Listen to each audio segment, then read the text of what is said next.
Hey, thank you for coming to my show. I think you'll hear something today that makes you click that like button, share with your people, and subscribe so you don't miss what's next. Let's stay connected. Tell me what you think in the comments. Thank you for joining us today at our Unseen Roots, where we highlight and recognize the women nourishing in the Black community. And today we have Miss Allie Payne with us. How are you today, Allie? I'm doing pretty good. Doing pretty good. Great, great. The way I like to start all my shows is my first question: who are you? That's a deep question. Well, I am a Evanston, lifelong Evanston resident, almost. Mother of three, stepmother of two now. I've been a realtor for 25 years now. Active in the community. Try to be artistic. Try to be a good person, and try to just enjoy all the life I can. That's what I do. Huh. Realty. You're a realtor, huh? Yeah. What is the house market like these days? It is the most interesting of all my 25 years is the most interesting market we've ever had. There are no houses for sale.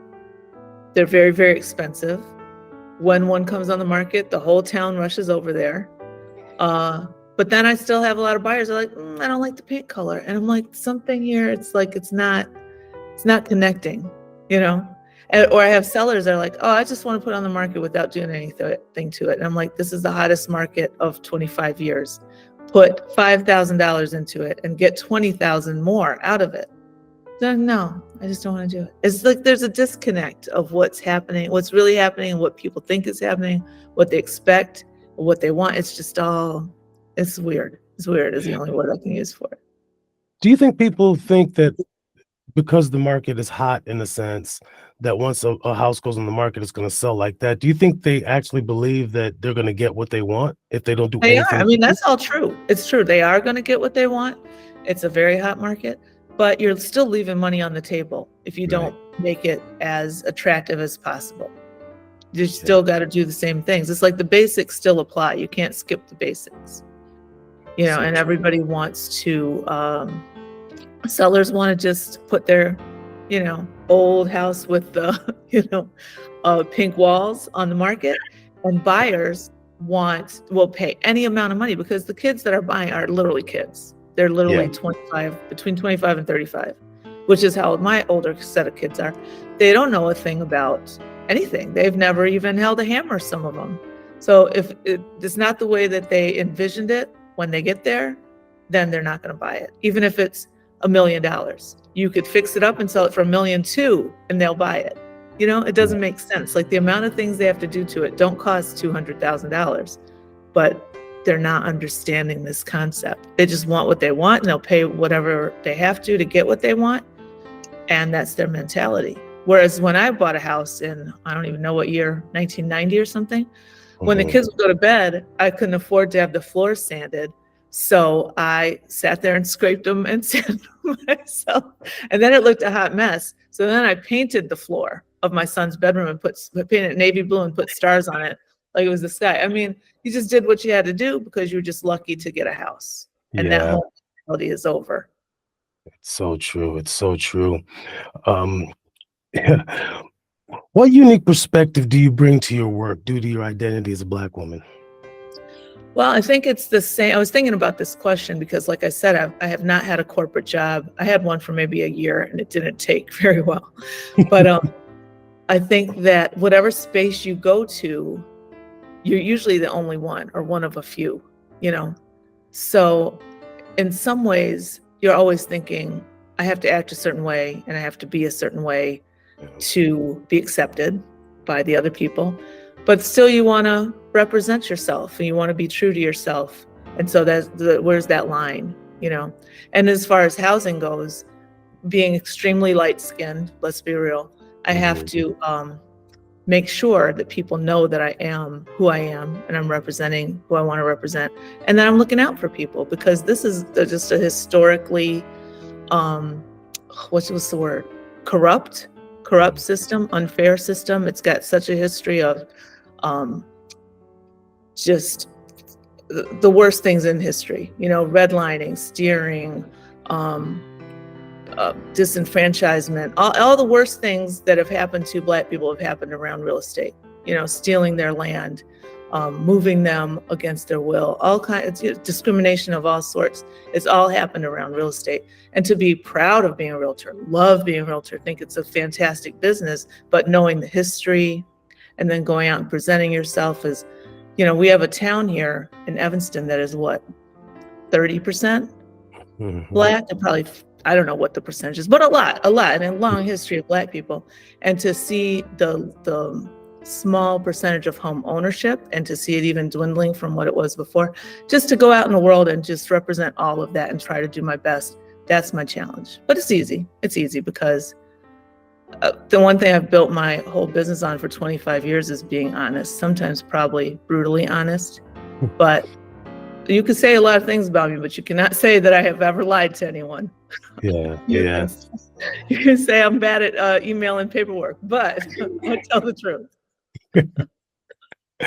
That's so true. That is so true. What are some critical needs that you see within the Black community that women are uniquely positioned to address? Well, this is probably not the right answer because it's starting with the premise that women are in charge of the household, which I think is changing a lot. But it's starting with that premise, and I think Black women in particular have a lot of control over their households and a lot of control over their education. And one thing, Evanston's always been known as somewhere that had fantastic schools. That was what brought people here. That's what brought my family here from the South Side, was when Martin Luther King, MLK, what was it called? King Lab opened. King Lab, yeah. Just for King Lab. And what I see right now in Evanston schools, unfortunately, is I don't see anybody coming here for the schools. Like, the schools are okay, they're good, they're fine, but nobody's consciously moving because this school is so innovative and so interesting and groundbreaking and gets the best test scores in the state. That is the most important thing, not only in real estate, in the town, in our culture. There has to be an educational foundation. And when you see that a lot of Black boys in third grade are not at reading level, that's scary. That's scary. Like, where's the point where they're going to catch up if it's already at third grade? And so I think Black moms are in charge of this situation. You got to get in that school.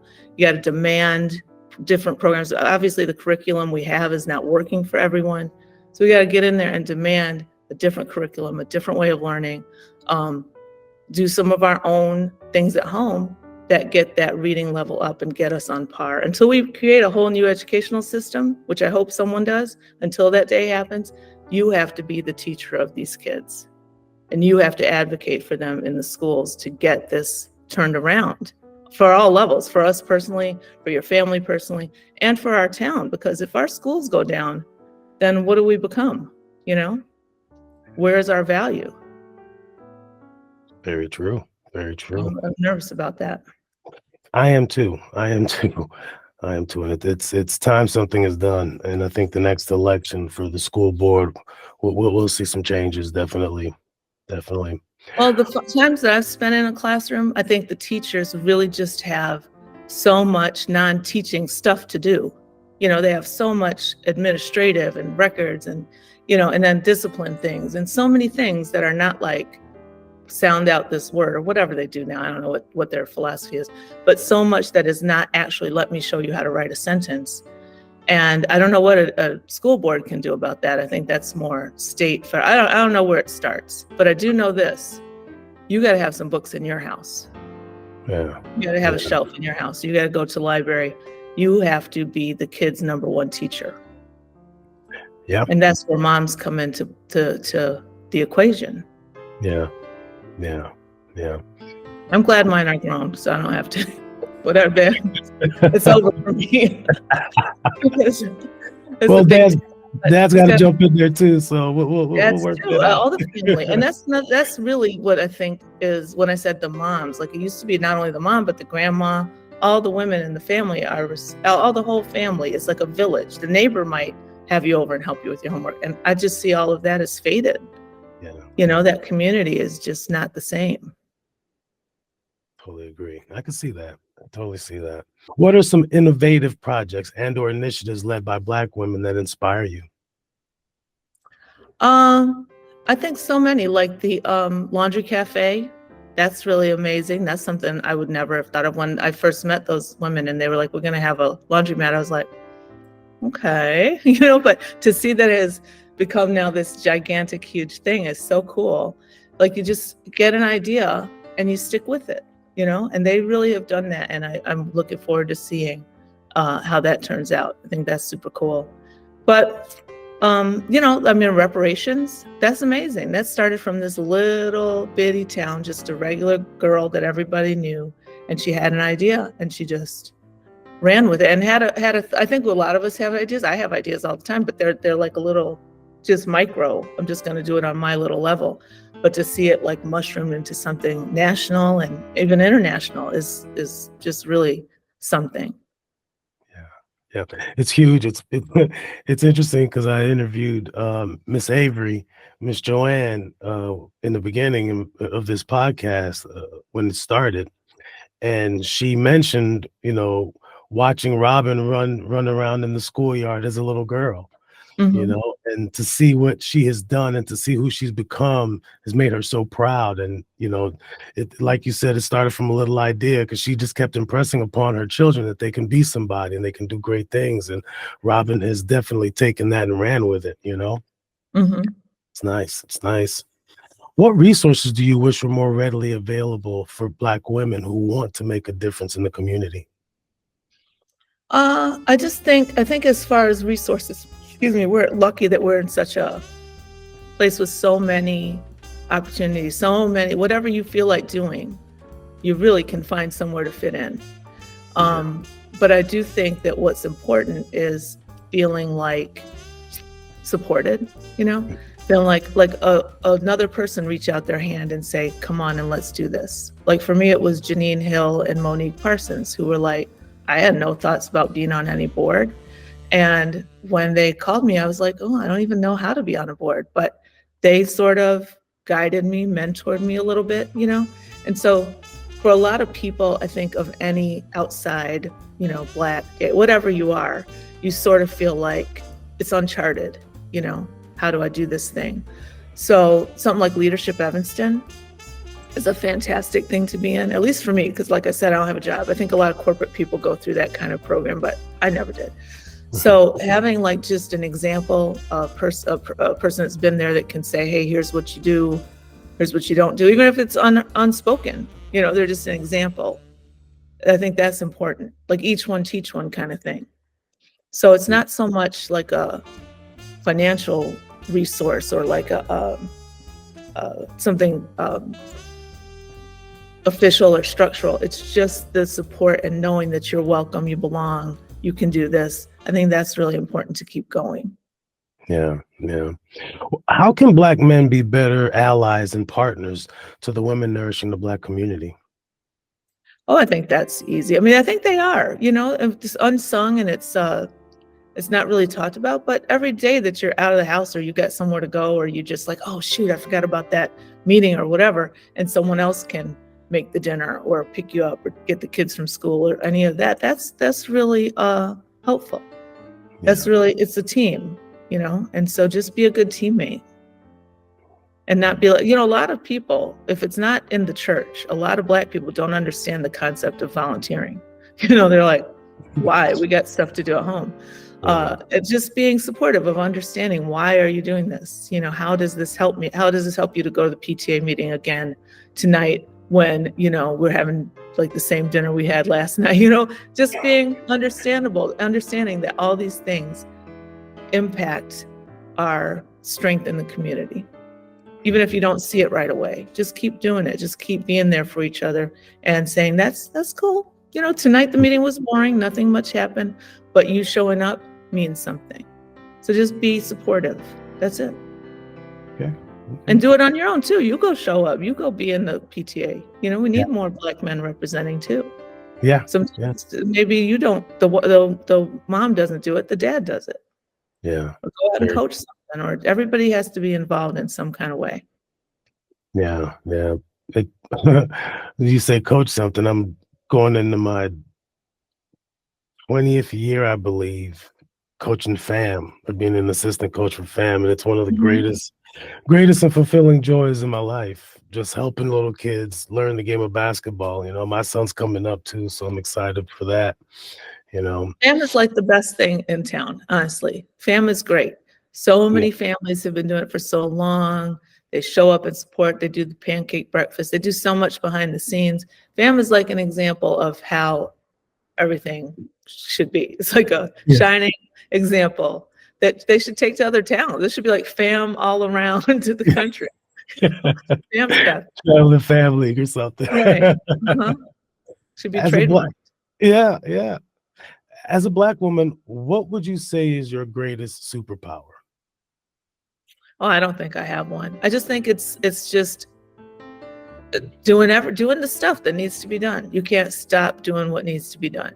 You need to be there for your family. You need to get out and work. There's no stopping. And I think so many people have that. It's not even a superpower. It's getting stuff done. But then that can be a trap too, because then the more you take on, the more you take on. So sometimes the superpower is saying no.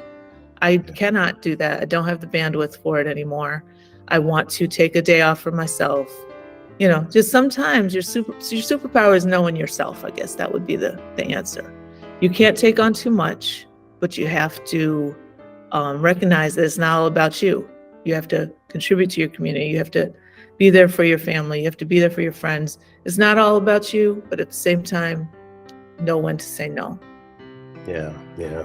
You said that Monique Parsons and Janine Hill, is that right? You said they sort of mentored you to be on a board. What board did you end up This is the YMCA board. That was my first board I was ever on. Okay. And I'm still on it. And I didn't really even know that's what they were calling me about. But, they're both so giving and smart and just cool people too. Outside of the Y, I would call either one of them up and want to hang out with them. And that goes a long way, because I remember when I was the president of the PTA at Washington years and years ago, my goal was to get Black women to join the PTA. And they'd be like, who wants to go there and feel like, they all know each other. They're all friends. It's like you're coming to be the new girl at a thing and you don't really fit. And I was like, no, it's not like that. So I got a few of them to come, and they came, and I was like, it is like that. Oh my God, it is totally horrible. I wouldn't come here ever, because all the other women are like, oh, are you going to your vacation house this week? And they're all like a clique. Right. Joining a clique or be going somewhere where there's already a clique established of any kind is a horrendous experience. And now I got to do it after I got off work, on a cold winter night. No thanks. I totally understood. So that's what Janine and Monique made it, where it was not like somewhere where you didn't fit in. They made it like, of course, where you been? Come and sit down, And that experience really taught me, even at my old age, how important it is to make sure that when new people come along, they feel like they should be there and they deserve to be there, and not like other. Mm-hmm. Yeah, so true. So true. Because if you don't feel like you belong, you won't be ready to participate. You won't be willing to participate. As that door opens, you'll leave and never come back. Yeah, so true. Everybody knows the feeling of going to like a party or something, and everybody there knows each other, and they all went to like, the same college or whatever, and you're just sitting there. And as grown-ups, it's weird to think that you don't say to yourself, hey, where'd you go to school? That sounds cool. Make normal conversation. Yeah. And so that's all you got to do, is be a normal human being to each other, and it might turn out okay in the end. True. How do you manage the emotional labor and challenges that come with serving your community? I don't feel like I think when I was younger, I probably felt like more frustrated. Like, why don't you do this? Mm-hmm. But now that I'm so old now, you realize that things like let's say reparations, Robin. Mm-hmm. 30 years ago, she could have been beating her head against the wall, and it just was not the time, and then she just does it and it falls into place. Like, there's a timing to things. So I think now I'm more like, it's all just stay the course, be a good person, show up, do what you say you're going to do. And it'll all kind of, I've lost that, like, it's got to be now kind of feeling, just don't get overly frustrated. Everybody's on their own time frame. Everybody will get there when they get there, but there has to just be the foundation for them to get there, you know? Mm-hmm. Mm-hmm. So I'm not emotional about it anymore. Yeah. Okay. Things What do you- like a pandemic happened, and everybody just, things that you thought could never happen that quickly happen that quickly, because when the rubber hits the road, people instinctually know what they're supposed to do, and they will. You just got to have faith that they will. Everything will turn out okay. Yeah. Yeah. What are your hopes and dreams for the Black community, and how do you see yourself as a part of making that happen? Oh, I want people to hold on to their homes in Evanston, wherever they are, actually. Hold on to their homes. And if they want to sell it, to get the absolute top dollar that they can get for it. That's what I want. Because it seems like such a small thing, like in the global sense of what your hopes and dreams are. But I've seen so many homes in Evanston become foreclosures and become, or sold to like some sharky guy from who knows where that comes and just basically takes it from you out of pure pride, don't want to say, hey, I need some help. Family infighting, bad financial decisions. And I don't mean like you spent too much money. I mean like you didn't put your home in a trust, or you didn't have a will, things that are fixable. And the next thing you know, the house they let some nephew that doesn't pay the taxes live there. And then some guy swoops in and it's over. Generations of owning a house is over like in a couple years. And I would love to be a person that people feel like, hey, we're behind a few mortgage payments, or my grandma died and now I don't know what to do with this place, before it's too late, before it's too late. Because even if you want to sell it, and go, I don't care where, go to Dubai, I don't care. But you should maximize what you're getting for that house, just like other people do. Not just take crumbs. Get what you're supposed to get.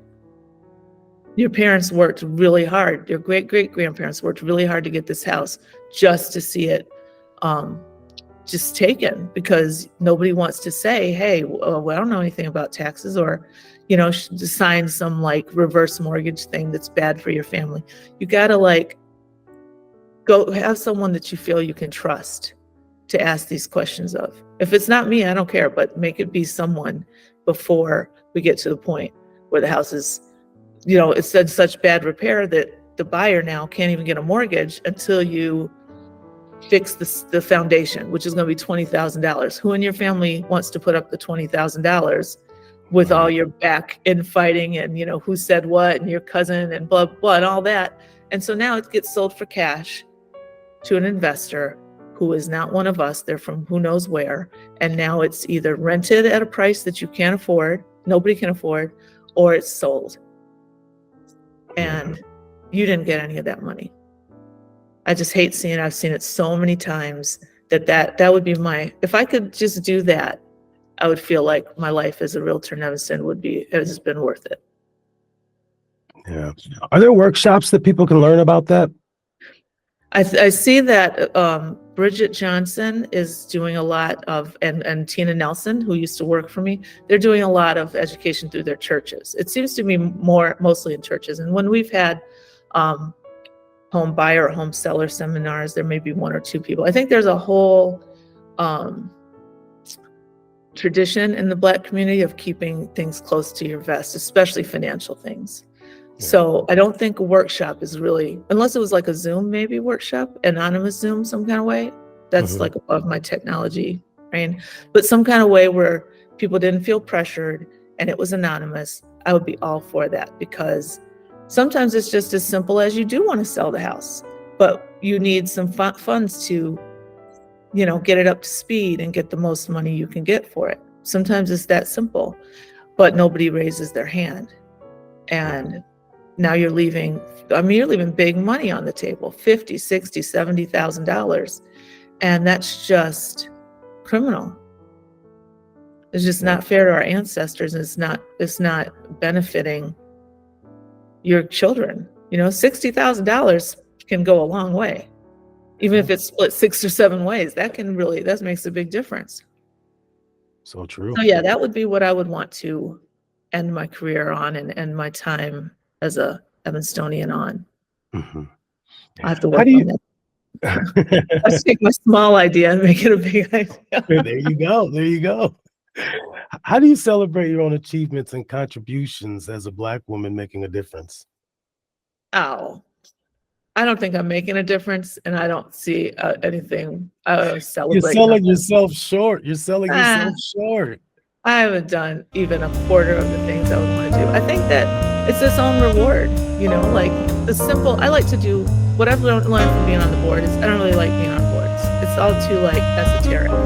I want to do like what I'm doing now. I'm making candles, and I'm going to sell them at the Juneteenth parade for Evanston, past, present, and future. It's going to raise, I don't know, $600 or $700. But I feel like if I just leave my tiny little corner of the world a tiny bit better, then I'm good. And that's its own reward, right? Because who cares? What do you want, an award? What do you want, a plaque? I don't look at that. Just when you know that maybe this affected somebody, or maybe when I put food in the refrigerator on Dodge, some kid is like, wow, what am I going to have for dinner tonight? And they grab something out of there. What else could you ever want? Some kid didn't have to worry about his dinner tonight. Yeah. Cool with me. Yeah. So true. So true. So true. Who are And your there's role models? like thousands of people in this town doing that same thing. What, are we all going to get a plaque? So I think, if you're doing stuff thinking you're going to get something back out of it, then you're on the total wrong track. Yeah. Total wrong track. Just stop now. We don't just write a check because. But it's for you, it's for your own recognition. So, it doesn't have to be something that somebody has to know about. You're rewarding yourself for, the good job, but I totally get what you're saying. I think I grew up, my mom's side of the family is from the Caribbean. So now we were immigrants. Okay. And immigrant community, to me, it seems like that's just how you think, like, who can I help today? I have 2 tomatoes. I'm gonna give my neighbor 1 tomato. It's just like ingrained in your brain, in my opinion, from what I've seen of other immigrants, because in other countries, you have no safety nets. If you don't help each other, it's just not going to happen. And so that's just in my brain, that you just like help each other. This is like second nature. My brother and I talk about it all the time. My older brother, he purposely always has dollar bills in his pocket. And one day I was like, why do you always have so much cash? It looks like you're going to the club or something. And he was like, when I if I go to the grocery store, I make sure to give me all dollars so I can hand them out when I see people in need. And I was like, who the hell does that? That's cool as hell. And so ever since then, I always try to keep a couple dollars in my car. It's just in your brain, or it's not, Yeah, so true. So true. Yeah, that's very true. And that's a cool idea. What are your who are your role models, both within and outside of the Black community? Okay, this is a weird answer. But my whole life, I've been obsessed with Harriet Tubman. Obsessed. Like my favorite. She's my hero. That's a hero to me, because the biographies and things I've read about her, she was quite a regular person. Kind of had a bad attitude. But she just had an idea in her head, and nothing could stop her. She was very, very petite, very short, a woman of that time, and she had no vortex, not even a compass, nothing. And she's made it happen. And she wasn't popular, and she wasn't like trying to get known or anything. She just kept at it, and she was extremely brave. So that's like I think about her more than you would ever imagine. But just the neighborhood women that we know, I can't even name them, but the ones that keep everything going at home, and they're there for everybody in their community, and they pay the bills with no help. And these are some personal friends of mine who I wouldn't say their names, but the things I've seen them do, especially a couple of my friends now that also have aging parents. They have kids, they have grandkids, they have aging parents, they have a job, they keep it all going. And there are literally thousands of those women right here in Evanston, and they get no recognition. That's just what their regular life is. And that is heroic to me. because you could easily, and some other women I know also are like, well, it's not my responsibility. So the ones that are doing it, I think they deserve all the admiration. They're setting a standard, keeping a standard that has been set by grandmothers and great grandmothers. And that is really admirable. So yes, Harriet Tubman, and then regular women that I know. So like, Harriet Tubman's not a weird answer though, because really? no, especially not to me at least, because I look at Harriet Tubman as an ordinary woman who did extraordinary things, Right. and so I think women do that every day, and like you Right. said, they don't get the recognition, but however, she did it on such a grand scale, that's an example that male and female can follow, men Mhm. and women, children as well, it may not be as on a grand scale as she did it, but that's an example worth following in my opinion. So no, Oh, she was an ordinary woman doing extraordinary things, so that's not yeah, weird to she didn't answer. want to run for anything or make big speeches. That's why there's not a lot of information on her, because she just wanted to, if she wasn't on one of her runs, she was just under the radar. And then Yeah, she would do her thing and under the radar. And I really admire that. So yeah, many people just do stuff for likes and for recognition, and they want the glamour of it. yeah, And when people do it just because that's what is in their heart, and they do such brave things, then that's a hero to me. yeah, I agree. What strategies do you believe are essential for addressing systemic inequalities and promoting social justice within the Black community? I think that is everybody has like a role, right? Mhm. And I think on the grand scale, that has to be called out. It has to be called out. It has to be public. It has to, and there's certain people that are going to do that role.